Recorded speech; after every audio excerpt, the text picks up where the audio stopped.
হযরত আয়েশা রাদিয়াল্লাহু তাআলা আনহা হইতে বর্ণিত আছে, তিনি বলেন, রাসূল সাল্লাল্লাহু আলাইহি সাল্লাম বসা ছিলেন।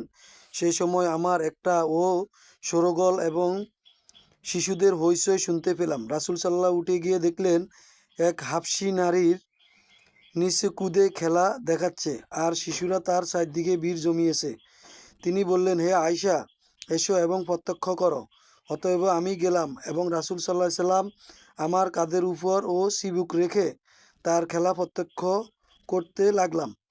আমি ও চিবুক ছিল এবং মাথা ও কাঁধের মধ্যবর্তী জায়গায়। কিছুক্ষণ পর আমাকে তিনি বললেন, তুমি কি তৃপ্তি হওনি? তোমার কি তৃপ্তি হয়নি?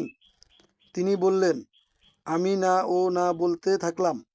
আমার লক্ষ্য ছিল আমাকে রাসূল সাল্লাল্লাহু আলাইহি সাল্লাম এতটুকু খাতির করেন তা পর্যবেক্ষণ করা। বছরে ওমর রাদিয়াল্লাহু তাআলা আনহু আবির্ভূত হন এবং মুহূর্তের মধ্যে সমস্ত লোক তার কাছে হইতে সটকে পড়ে। আয়েশা রাদিয়াল্লাহু তাআলা আনহু বলেন, সেই সময় আমি দেখলাম জিন ও মানবধরাসয়ী শয়তানগুলো ওমরকে দেখেও সরে যাচ্ছে। তিনি বললেন, তারপরেও আমি ফিরে এলাম। হাদিসটি তিরমিজিতে ৩৬৯১ এবং মিশকাতে ৬০৩৯ নম্বরে রয়েছে।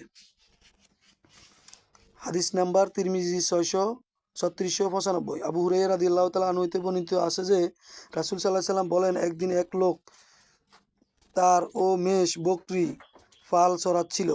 হঠাৎ একটি নেকড়ে বাঘ এসে একটি বকরি ধরে ফেলল। তার মালিক এসে নেকড়ের কাছ থেকে বকরিটি ছিনিয়ে নিল। নেকড়ে বলল, সিংহ জন্তুর দিনেও যেদিন মানুষ মারা যাবে এবং হিংস্র জন্তুরা বাকি থাকবে, তুমি কি করবে? যেদিন আমি ছাড়া এদের কোনো ও রাখাল থাকবে না। রাসূল সাল্লাল্লাহু আলাইহি সাল্লাম বলেন, আমি নিজে এবং আবু বকর ওমর এতে নেকড়ের মন্তব্য ও বিশ্বাস স্থাপন করলাম। আবু সালামা রাদিয়াল্লাহু তাআলা আনহু বলেন, সেই মজলিসে ওই দিন তারা দুইজন হাজির ছিলেন না।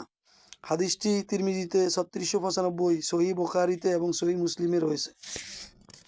আব্দুর রহমান আশ সুলামি রহমতুল্লাহ আলাইহি হইতে বর্ণিত আছে, তিনি বলেন, যখন ওসমান রাদিয়াল্লাহু তাআলা আনহু বিদ্রোহীদের মাধ্যমে অবরুদ্ধ হয়ে পড়েন, সে সময় তিনি তার ঘরে উপরিতলে ছাদে উঠলেন। তারপর বললেন, আজ আল্লাহর কসম করে আমি তোমাদের মনে করিয়ে দিচ্ছি, তোমরা কি অবহিত আছো যে হেরা পার্বত্য কম্পিত হলে রাসূল সাল্লাল্লাহু আলাইহি সাল্লাম বলেছিলেন, হে হেরা, শান্ত হয়ে যাও, কেননা তোমার উপর রয়েছে একজন নবী কিংবা একজন সিদ্দিকিন, একজন শহীদ। লোকেরা বলল, হ্যাঁ। তিনি পুনরায় বললেন, আমি আল্লাহ তাআলার নামে কসম করে তোমাদেরকে মনে করিয়ে দিচ্ছি যে রাসূল সাল্লাল্লাহু আলাইহি সাল্লাম উসরা বাহিনী তাবুকের যুদ্ধের জন্য বলেছিলেন, এটা ও একটা পছন্দনীয়, কবুল হওয়ার যোগ্য, অধিক পরিমাণে খরচ দিতে তৈরি আছে। সেই সময় লোকেরা চরম আর্থিক সংকটে কঠিন পরিস্থিতি মোকাবিলা করছিল, অতএব সেই বাহিনীর প্রয়োজনীয় ব্যয় আমি বহন করেছি। লোকেরা বলল, হ্যাঁ।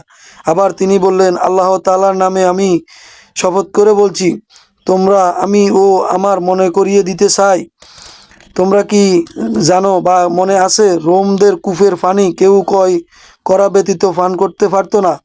সেই কূপ আমি ক্রয় করে ধনী ও দারিদ্র মুসাফিরদের জন্য ওয়াকফ করে দিয়েছি। লোকেরা বলল, ইয়া আল্লাহ, হ্যাঁ, আমরা জানি। তিনি বললেন, আরও কিছু নসিহত করলে সমাজ কল্যাণমূলক কথা মনে করিয়ে দেন। হাদিসটি তিরমিজিতে ৩৬৯৯তে রয়েছে এবং ইবনে মাজাতে ১০৯ নম্বরে রয়েছে।